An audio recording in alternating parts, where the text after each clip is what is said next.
Hi, everyone, and welcome to another talk within the Nine-Sided Circle. It's a Sunday here where we are on the west coast of California. I'm one of your hosts. I'm Nora Kyle. And I'm the other one of your hosts, Mushtaq Ali. Yes, and we have an interesting topic for everybody tonight, and I've noticed that there's some interest beyond our usual group because we're going to be talking about Jesus, son of Mary, as someone who is pivotal not only to Christianity and, traditionally, but also in Sufism as well. I kind of lost my thought there for a sec. Yeah. Before we get into that, do we have any spiel we need to offer today? We always have the spiel. So the spiel is, hey, everybody. If you're watching this on YouTube, please consider clicking that button down to your lower right, which would be somewhere down in here, and subscribing to us if you haven't already, because then you'll know when we're doing stuff, especially if you click the little alert bell, ring that bell, ding, ding, and you will know when we put something up, which is kind of nice. Yep. So there is that. What other announcements do we have? Well, as always, and especially now, we do have openings for one-on-one clients currently. Ah, yes, you can, in fact, have a consultation with either myself or Noor. It is a nice thing to do. We'll talk with you for an hour or more. Mm-hmm. And our rates are very, very inexpensive. We're only $100 an hour for either of us. Yep. Most of what we do is free and by donation. So like all of these talks, most of the things we put out, our retreats and all of that, we just ask people make a donation, whatever they can. But if I take an hour out of my day or Noor takes an hour out of her day, then we need to make a little bit on that so that we don't starve to death or get thrown out by our actually very nice landlord. Always very helpful not to starve to death or end up, under a bridge. Makes our work easier. So, with that said, let's return to our subject for tonight. We're going to be talking about Jesus, son of Mariyam, and perhaps we're going to get to the Beatitudes as well. Yes. All of which we want to talk about from the perspective of the Sufi tradition. Yeah. Shall I start on that? Sure, go for it. Okay, so way back in the day when I was first introduced to Islam, I was shocked and interested to discover that Jesus was very popular in the Quran. Did you know that Jesus is mentioned in the Quran more often than Muhammad is? I kid you not. Yeah, looks like we lost our mystery guest, alas. They may be popping in and out. They might be having technical difficulties. I'm not sure. Or we just bored them to tears. Maybe. That's always possible. I bored myself to tears, so. But anyway, so that was the first thing. And the perspective of Jesus in the Quran, or Isa, as they say, Isa ibn Mariyam, is an interesting one because it agrees with the perspective in the Gospels. 99%. I mean, if you read like Surat al-Mariyam, the Surah of Mary, it tells about the Immaculate Conception, the virgin birth, all of these things. It tells about Jesus's miracles throughout the Quran. The only difference is that Muslims don't think that Jesus is actually God. Because, as one of my teachers said, you cannot fit the ocean in a glass. So there is that. And That was my first tip that something really interesting was going on. My second tip was back around 1990. I was living in Southern Oregon, and I got or Southern Washington then, and I got a job with a guy who was a computer programmer and a Syrian Orthodox priest, which is an interesting combination. Very nice guy. And of course, we got into really fascinating conversations. This was when I learned that there was an entire group of Christians that still used Aramaic as both their daily language and their liturgical language. Aramaic, for those of you who don't know, is the language that Jesus spoke. It was the predominant language in Palestine at the time of his life. Hebrew was just for reading the Torah and the other church literature. It wasn't a language in common daily use. I'm sure Jesus spoke really good Hebrew. And Greek was not a popular language. The only Jews that spoke Greek were considered collaborators with the Romans. So, I mean, there have been scholars who have asserted that, oh yeah, all of these Jews in Palestine, they all spoke Greek. Nobody spoke Hebrew. And that's just, it does not hold water, that particular theory. So we talked about, his version of the Gospels, which is called the Peshitta, and his lifelong study of what was actually stuff that Jesus said. And he had found a unique way to figure that out.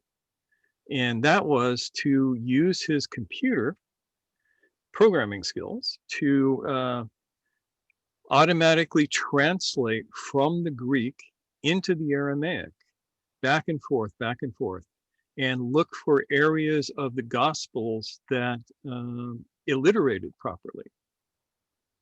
Now, why is this important? If you have listened to Hebrew being read in temple or the Quran being read, you will know that it is music. It is not just words on paper. When you hear the Quran read correctly, it is a sung poem. And it's the same for the Torah. When you hear it read properly, it is musical in nature. Now, the Gospels in Greek are not, but whole sections of them in Aramaic are. And through the process of looking for back translating and looking for the proper alliteration in poetic style, he was able to determine that certain sections of the Gospels were undoubtedly written first in Aramaic and probably very close to the time of Jesus' life. One of the most important sections that he found, and it had the most solid evidence for this, was the so-called Sermon on the Mount in Matthew. The Sermon on the Mount appears in two places in the Gospels, in Matthew and Luke. People do say that Luke is the older of the two Gospels, but I don't think that this is actually true. I think Matthew comes from the more original text, at least in this part. And when you hear somebody read through the Sermon on the Mount in Aramaic, it is the same quality of music as the Torah and the Quran. It's like, that's how it was supposed to have been said. And so, to make a long argument short,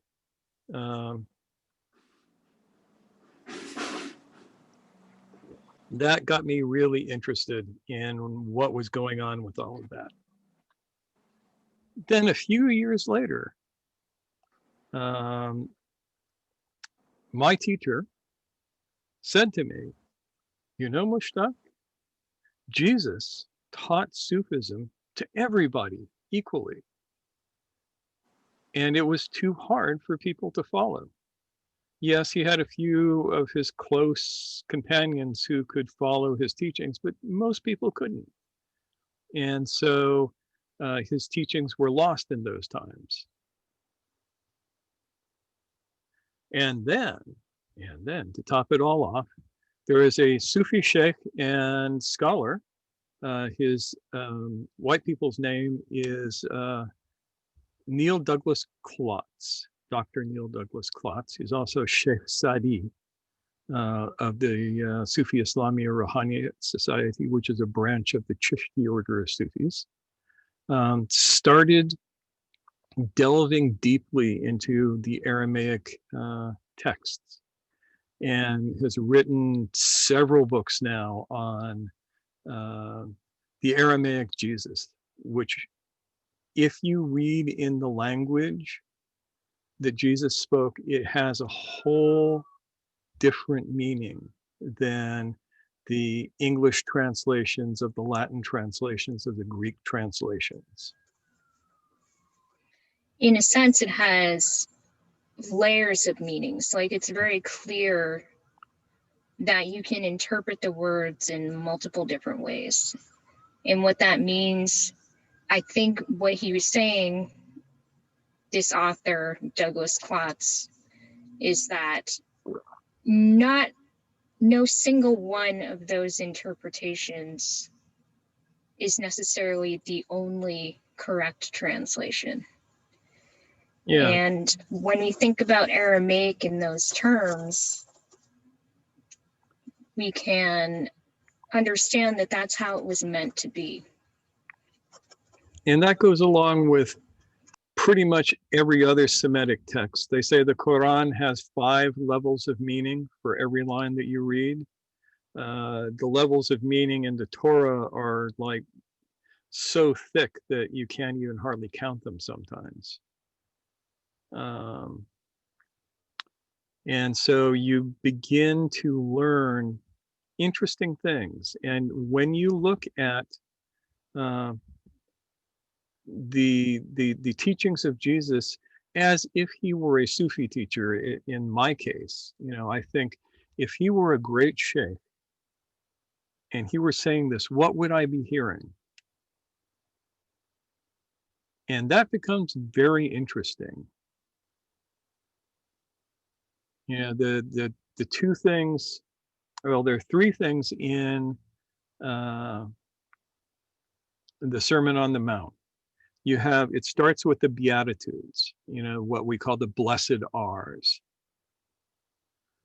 which is perhaps the not the best translation of the actual word.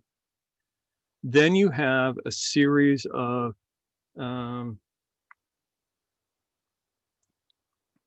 parables, of analogies, similes, metaphors, trying to get people to understand how you should live. And then it ends basically with what we call the Lord's Prayer. And when you look at those, I mean, think about, I'm pulling up, this is from Young's literal translation.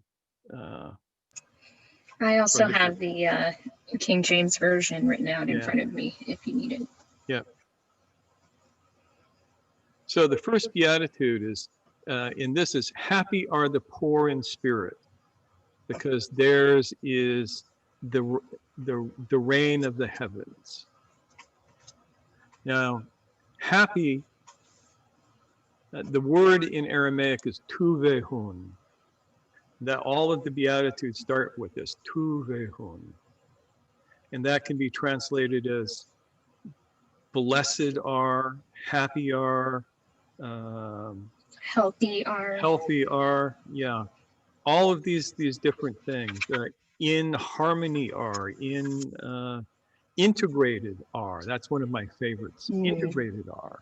Tuned into, aligned with. Yeah. These are all meanings from the roots that make this word. So I could read this as, Integrated are those who are released of ego.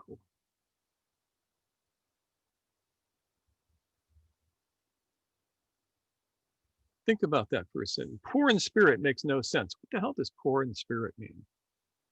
But the word that they use for spirit, I don't remember the exact Aramaic, but it's identical to nafs and nefas. So it means breath. And nafs, of course, nafas means ego, amongst other things. So poor in the sense of not having much of. Those who do not have much ego, theirs is the kingdom of heaven, or theirs is the divine connection. You could read it like that, and it would be as accurate as anything else. And another important point is that this idea of the kingdom of heaven, I think, in much of contemporary Christianity, we have this understanding that this is something separate from where we are, above us perhaps, or at a distance, whereas in the Aramaic context, this was seen to be here and now, both within and without the self, in connection with the world around you. And that adds such a richness to this idea of the kingdom of heaven being here now. It's not a distant thing that you're trying to achieve. It's something that is being brought into creation at all times, in all places. Yeah. And of course, this is not something that is very well accepted amongst Christian dogmatists at all. And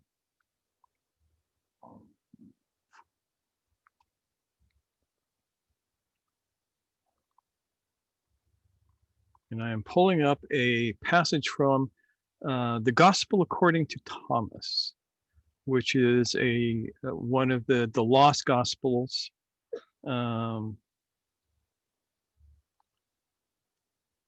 And it does not show up in the modern Christian canon. It's not synoptic. It doesn't tell any story. It's just sayings. Some of them echo the sayings of the Gospels. Some of them are a little bit like some stuff that you find in the Bible.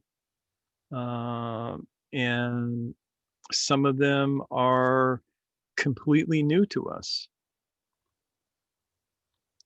And Nora, keep on talking while I look. Well, there's a sense of,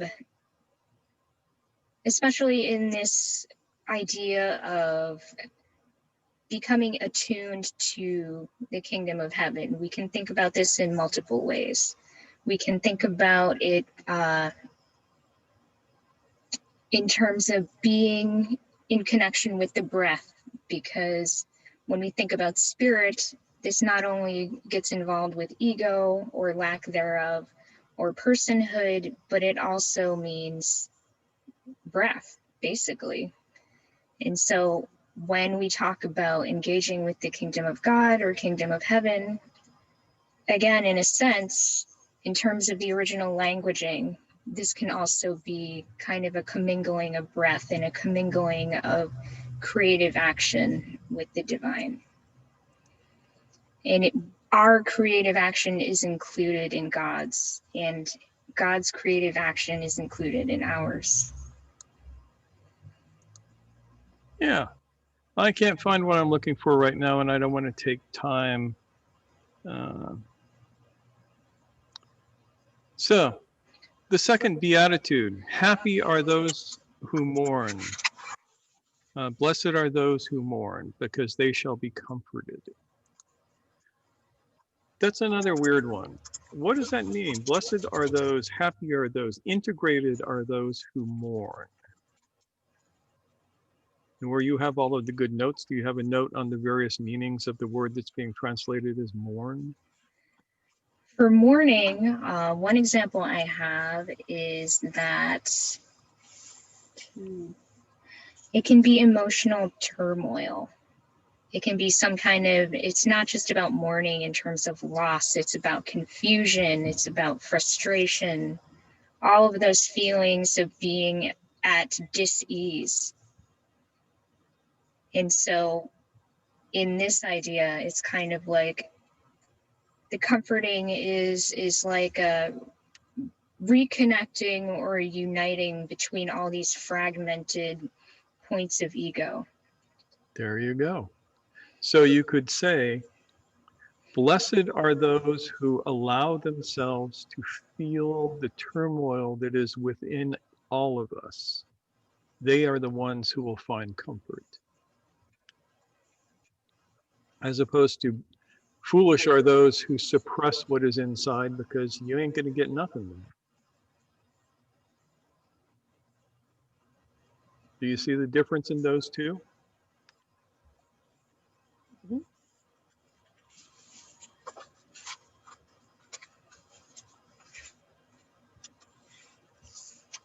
Shall we look at one more beatitude? Yeah, let's go for it.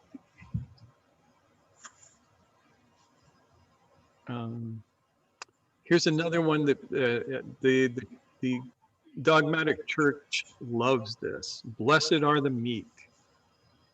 Happy are the meek, because they shall inherit the earth. But the meek is a terrible translation. You know how the French translate that in the French Gospels? It's blessed are the debonair. I like that better. Wow. Yeah. Fancy. Yep. Debonair. Yes. Yeah. So one alternative translation we have directly from the Aramaic is, healthy are those who have softened what is rigid within. They shall receive physical vigor and strength from the universe.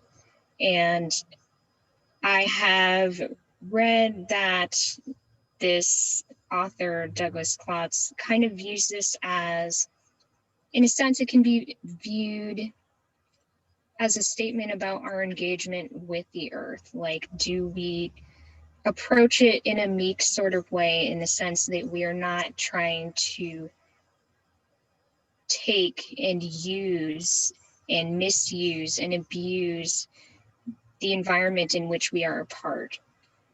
But inwardly, this is the same thing when you talk about softening what is rigid within. So this is kind of like all of those pointy, egoic things within us that we know can be damaging to ourselves and others, or those points of inflexibility that we have within. Yeah. When we allow those to kind of move into ease, then, you know, we kind of open ourselves up and unknot those knots within us that cut us off from being able to take in the energy of the universe and the support from the universe. And yeah, imagine, I mean, we know people who work very, very well at helping people soften what is rigid within them. And this goes right to the physical as well as everything else. Oh yeah, definitely. You know, so if a person's physical body is rigid, their thinking is going to tend to be rigid. I realize that this is a gross generalization, but I find it to be more true than not. So if you help somebody soften their thoughts, soften their physical body, soften the way that they are being in the world, you become what this is talking about when it says be meek.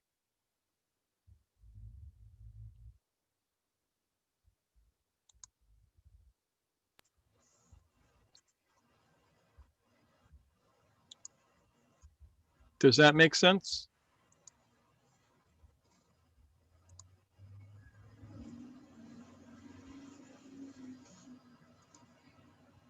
Do you have any questions thus far? Or any thoughts or experiences that you guys have had with these Beatitudes in the past that might be coming up for reflection, perhaps?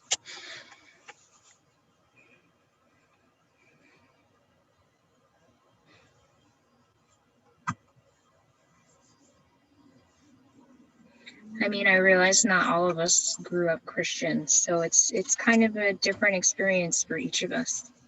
Yeah. John Hurley says, new interpretations I have not heard before. Yeah, I mean, same here.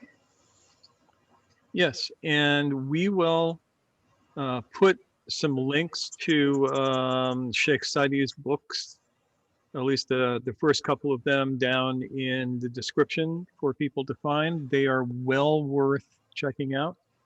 I respect him very much as a scholar, and he has approached this in a very holistic way, in a way that I imagine upsets the dogmatists greatly. Yeah, and he's been a great resource for my research this week, because this stuff is already there. It's just that we don't have access to it because of language, because of the way that religious narratives have been kind of fed to us rather than us being able to find them on our own or discover them on our own. And of course, some of them are threatening to the status quo. So of course there's going to be suppression, like intentional suppression as well. Well, I was thinking that the world would be a very different place if the standard translation were like that. It really would. Yep. And as I was reading, I felt kind of this heartache that that's not the case.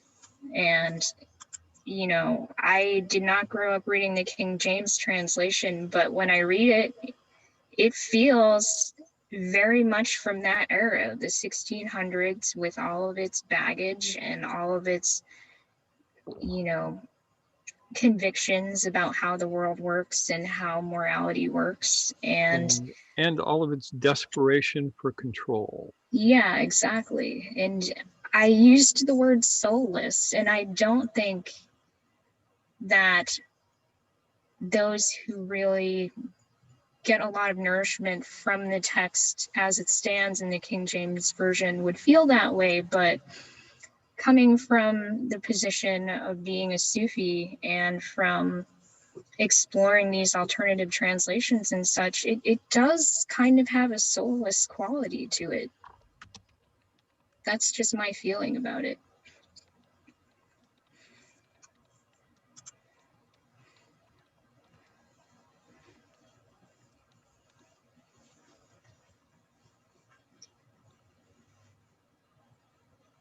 It's almost like it's a short-changing, unfortunately. John Hurley says, the interpretation of mourning as suffering brings to mind the first noble truth and also Gurjeep's intentional suffering. Yes, I do think that's true as well.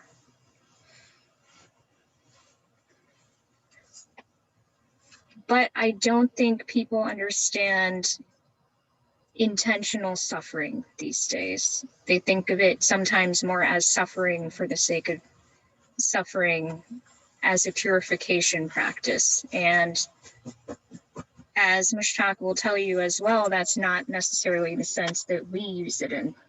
No, as a matter of fact, we reverse what Gurjeep initially wrote, because he intentionally reversed intentional suffering and conscious suffering. What he taught was conscious suffering and intentional work.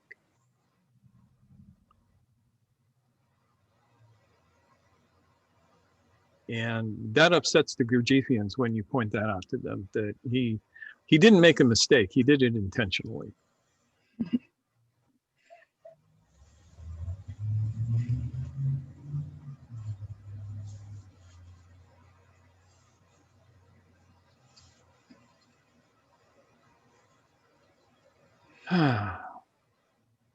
So let's look past the Beatitudes, because you can grab a Bible online and read them in various ways, or you can get Sheikh Sadi's first book and look at them that way.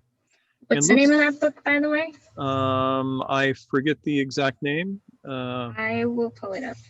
Prayer So of the you- Cosmos, I think. Is that it? Like that, yeah. I'm sad that Dion is having trouble I know. connecting. If he or she gets back on again, I will send them a private message and see if I can help them through. Yes, okay. Prayers of the Cosmos Yes. by Neil Douglas Klotz is the name of that book.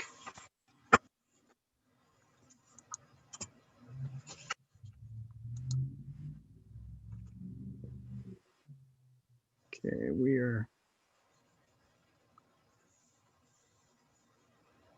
So Kyle, keep talking for a second while I see if I can help poor DN. All right, well, I'm going to put people on the spot then. Paylon, how about you? What are you thinking about? She might have walked away real quick. Shuri, how about you?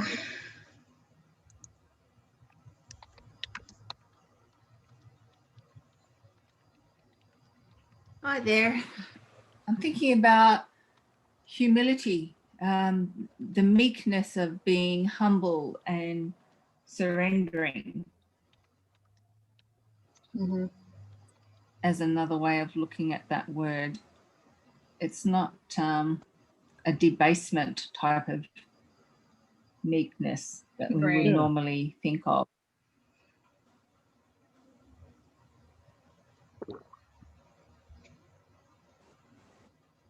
Yeah, I definitely think that's true. Yeah. And one thing that I've had to clarify for myself over the years is the idea that when we think of poverty or meekness, like you said, it's not about a debasement of the self or a pursuit of suffering, I guess. Mm. It's about something so much deeper than that. Yeah, and unfortunately, in the Christian world, meekness has been conflated with obedience. Right. Mm.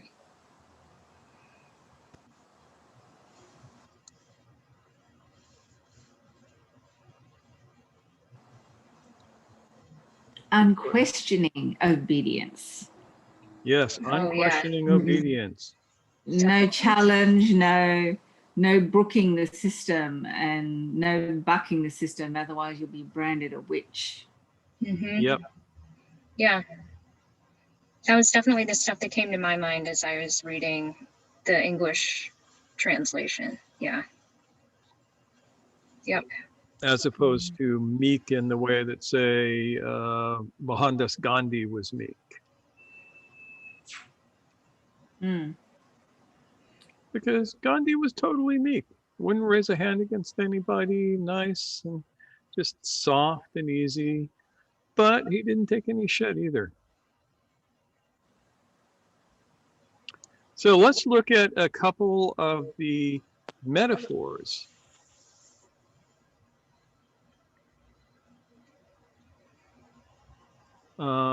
There's all sorts of great ones after the Beatitudes. It starts with the idea of light. Well, it actually starts with the idea of salt, and that the whole question: if the salt loses its flavor, who does it benefit? That comes out of this. But we're going to go down a couple more and get to.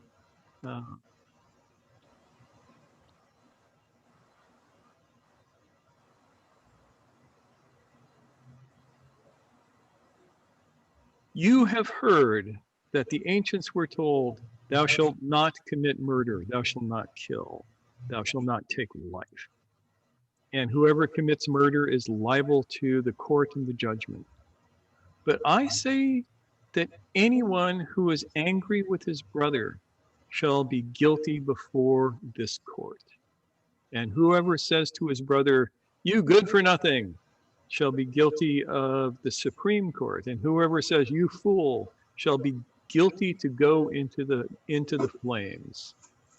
Therefore, if you are presenting your offering at the altar and there remember that your brother has something against you, leave your offering and leave your offering there before the altar and go and first be reconciled with your brother and then come and present your offering. Make friends quickly with your opponent at law while you are with him on the way, so that your opponent may not hand you over to the judge and the judge to the officer and you be thrown into prison. So that's a metaphor.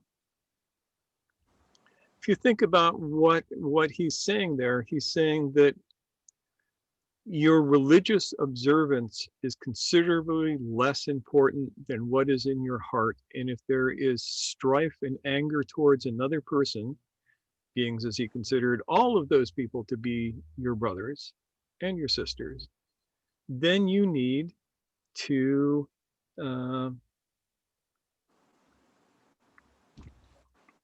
get that cleaned up before you do any kind of the standard religious observations. So think about that, what that means. Here you are, you're going to go and you're going to make this sacrifice at the temple. You're going to give the fatted calf to the priests, who get to eat it afterwards, by the way. They burn a little bit, then they keep the rest for themselves. But instead, you have to go and find this guy that you've had a beef with and straighten it out and make peace. That's a pretty radical thought.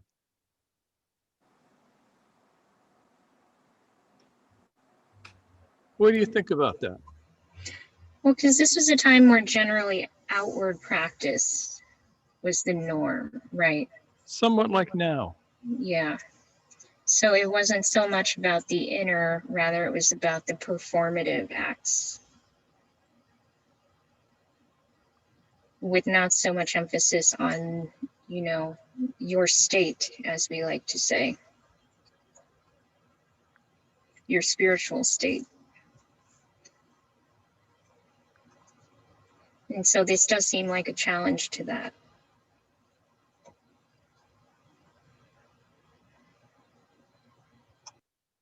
I think the challenge could be also not just the individual being right in their own hearts and minds. You have to match the inside and the outside. And so we're seeing that the church itself, it doesn't matter which church, every institution has actually, or religious body has been under the microscope with the pedophilia and the sexual abuse that has been covered up, and the way they have ignored the cry of the brethren, as you might call them, and that sort of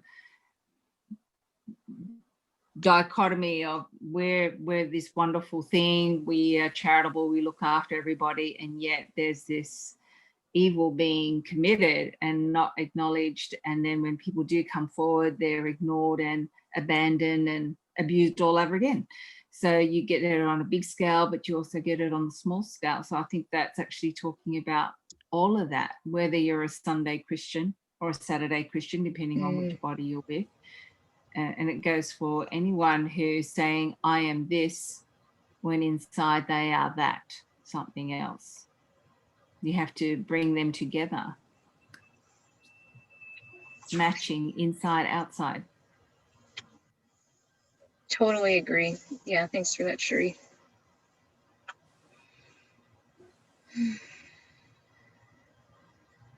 There's kind of a paradox there, because people have an obligation to, I don't know, forgive, work things out, something. And if they don't, then this is unforgivable, apparently. Well, think about what it means if you're carrying anger in your heart towards somebody.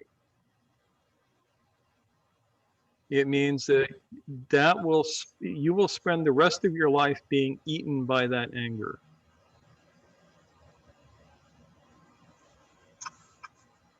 I wouldn't know anything about that.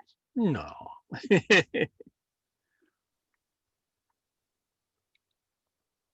And of course, this presupposes that, I mean, there are some presuppositions in here that have to be considered.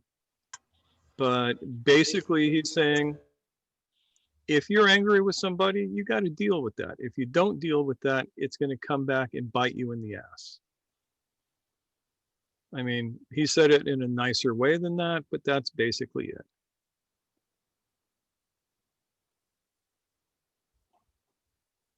And it is radical because he's basically placing the inner before the outer. You know what I mean?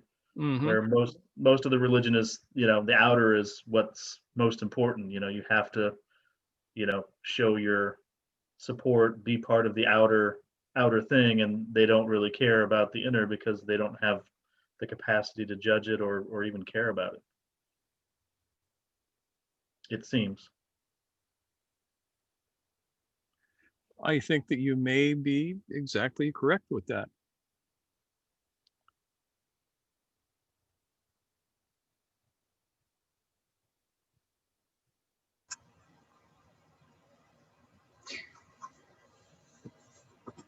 So what do you think made it so hard for people to take this up, Mushtaq, so that we ended up with, later traditions that focused more on,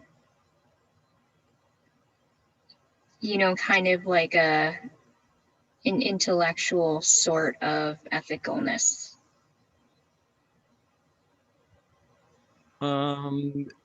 Because his instructions get harder and harder to actually do. To actually follow the instructions that he gave on the Sermon on the Mount, and I encourage you all to read it in several different translations. It requires everything of you. It doesn't require that you go to church and drop a little money in the offering plate and say the magic words and do what the priest tells you, and then you're going to go to heaven. It requires everything of you. And I can give you a couple of different examples from past the Lord's Prayer.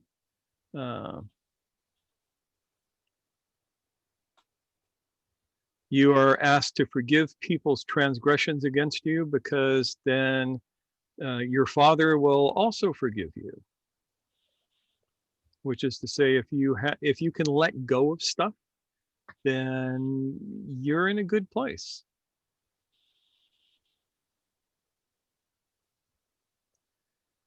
It goes into, when you fast, do not put on a gloomy face as the hypocrites do, for they neglect their appearance so as to be noticed by men when they are fasting. They say to you, and I say to you, they have their reward in full. But when you fast, anoint your head and wash your face, so that the fasting will not be noticed by men. But your Father who is in secret, and your Father who sees what is done in secret will reward you. And it goes on, to say, don't store up for yourself treasures of earth. Store up treasures in heaven. For where your treasure is, there your heart will be also. And then if you look at the Aramaic, the concept of treasures and treasures in heaven gets really interesting.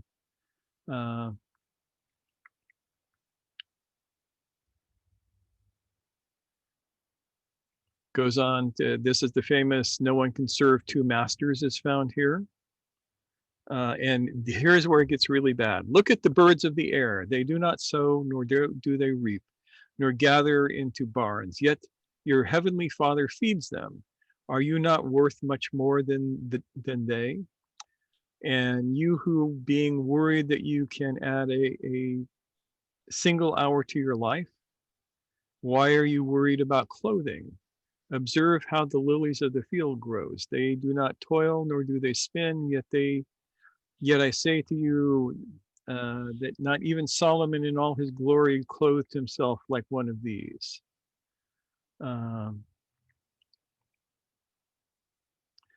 Do not worry then, saying, what will we eat, or what will we drink, or what will we wear for clothing? In other words, completely let go of everything.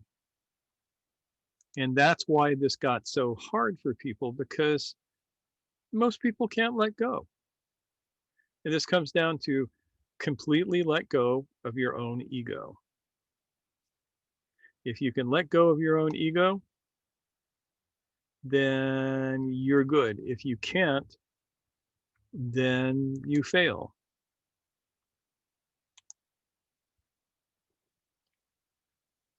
This path required utter surrender and absolute confidence in the idea of the universe taking care of you.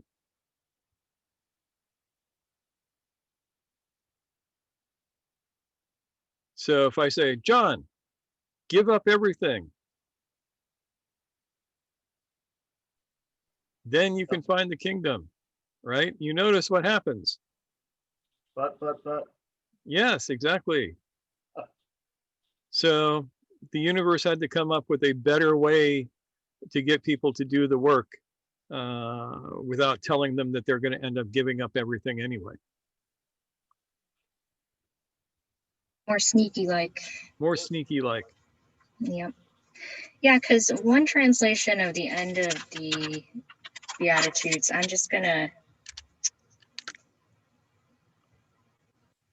yeah, so it says, renewal when you are reproached and driven away by the clamor of evil on all sides for my sake. Then do everything extreme, including letting your ego disappear. For this is the secret of claiming your expanded home in the universe. For so they shamed those before you, all who are enraptured, saying inspired things, who produce on the outside what the Spirit has given them within. That stuff is often terrifying for people on the outside of it. And to think of falling into that themselves, it's almost like, oh my God, I could never. That would be too weird, too scary. Everybody wouldn't want to be my friend anymore. All that stuff. All that comes into play, and we can see why there was such a push-pull in terms of this attraction to Jesus as this, really inspiring figure, and also a very controversial figure. Yeah. So here comes Jesus, or Yeshua as I prefer to call him, and he gives this really hard but incredibly effective path. And a few people can follow it, and most people can't. And he pretty much says so in a different part of Matthew, I believe it is, where he says, I speak to the people in parables because that's the only thing they're going to understand. But to you guys, talking to the apostles, I just give you the straight stuff. And that was unfortunately how it was back in the time. So, the whole story of Jesus plays out. He gets killed by the Romans and all of this kind of stuff. And, the practices carry on. I mean, Jesus said in the Gospel of Thomas, they asked him, if you're not around, who should we follow? And he said, you need to follow James. James the Just. James, the brother of Jesus. Did you know that James was the brother of Jesus? He was also the bishop of Jerusalem. And if you go to your Bible and you read the Epistle of James, you will find that it is totally different than everything else in the epistles, which are mostly from Paul, who never knew Jesus, never had any contact with him, and didn't have a clue as to what Jesus' teachings were. So take a look sometimes at the Epistle of James. I don't know how it actually made it into the canon because it's so radical.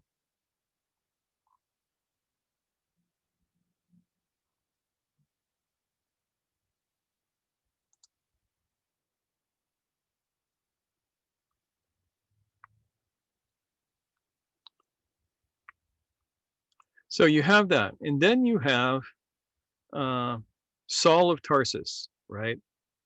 This guy who is basically persecuting Christians. And all of a sudden he has a, quote, conversion. Some people think that he had some sort of hysterical event, perhaps ate a little bit of rye bread with some ergot in it or something. I think he came up with the perfect way to destroy the teachings of Jesus, which was by creating Pauline Christianity, where instead of following this very strict, very difficult code, which included everything within the Jewish canon of what you should do and not do, because Jesus says explicitly, I do not come to set aside the law. Said not one dot, not one line of the law will be taken away until the end of the world. I come not to destroy the law, but to fulfill it. So the implication there is that the entirety of the Jewish law was still in force. Paul comes along and says, nah, no, it's not. Now we live by grace, not by rules. So nobody has to keep the admittedly extremely difficult laws of the Torah, which most Gentiles didn't want to do. And instead he came up with, you say the magic words, and then you're admitted into the club. All of your sins are forgiven, and you get to go to heaven as long as you obey the priests. You realize that that is the sum total of Christianity today. It's say the magic words.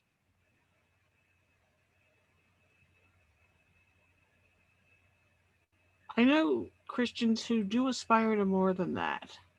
Yeah, but that's what we have by and large.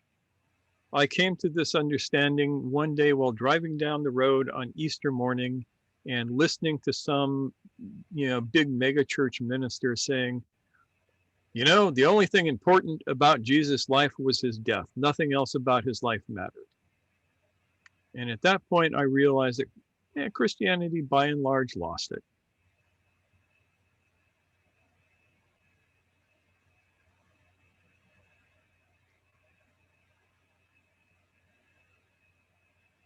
Because the only way that you can get this doctrine of being saved if you believe on the Lord Jesus Christ, as that big old billboard says as you're getting into Washington on I-5, is to give up everything else. Paul says belief will get you into heaven. Grace is the only thing that works. James said, on the other hand, you get the grace, but you also have to do the work.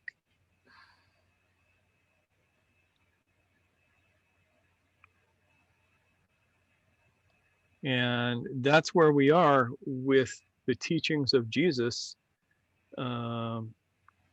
as a actual spiritual path, as something that you could follow if you were brave enough. I myself am not brave enough to follow the teachings of Jesus. I look at what he teaches, Nora's laughing at me.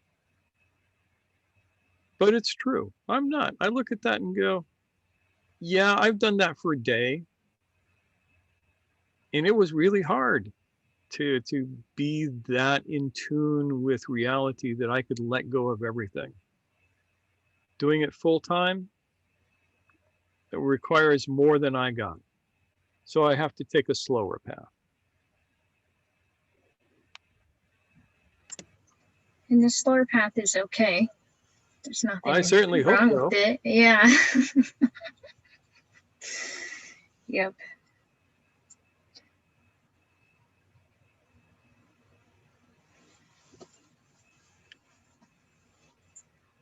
So there we go. Do you have anything you want to add? Or any questions anyone wants to ask? Or any thoughts you want to share? Well, one thing from the beginning of this talk, the bit about the Syrian guy with Aramaic as both his home language and his and the language of his religion, is that seems just so incredibly sane. Yeah. Instead of having a second language with this aura that doesn't necessarily mean anything. Yeah, I would think so. Yeah, the Assyrian church is around. Interestingly, the Assyrian church goes all the way into India, and perhaps did so just after the death of Jesus. The Assyrian church in India is considered the Church of Thomas, and it's they believe that he traveled all the way to India to open up a church there, and they have been practicing what he taught them for the last 2,000 years, and their language is Aramaic. And yes, they also probably all speak Hindi, but Aramaic is a big thing with them. In preparation for this, we have been listening to Aramaic liturgies all week. Very beautiful. Some of the oldest church music in the world.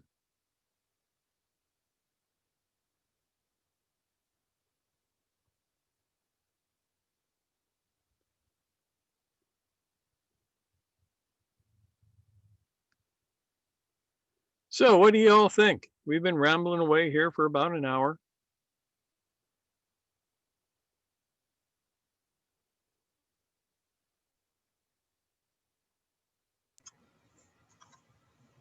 I don't know. I think I feel, after the research we did this week, I feel kind of inspired and comforted that there is so much more to the tradition of Jesus than we realize. Than we commonly realized, I should say. Yep. Yep.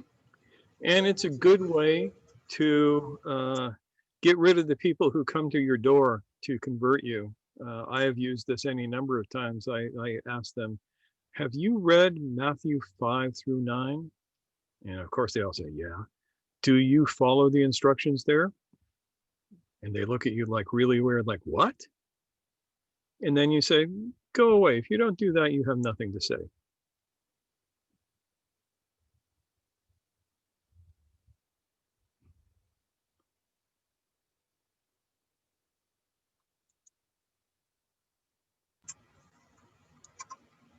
Daniel Nagy.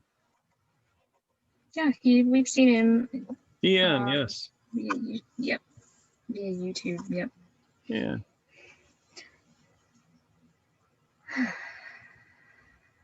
So that's what I wanted to talk about tonight. I think that's what Noor wanted to talk about. She maybe wanted to talk about other things as well. Well, I think we covered a lot of what I was excited to talk about tonight, so I'm really glad that we got this opportunity. And thanks to everyone for being here and sharing that with us. And for everyone who's going to be hearing this on the replay, I hope that this offers you some interesting things to chew on, like it did for me. Any last and final thoughts?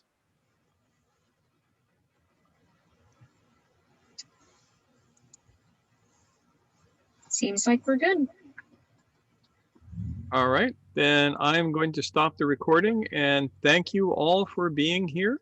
It's always a delight to hear from you, and hopefully we will see everybody next week. Let me switch this over to gallery view. Everybody wave. Bye. Bye. See you next week.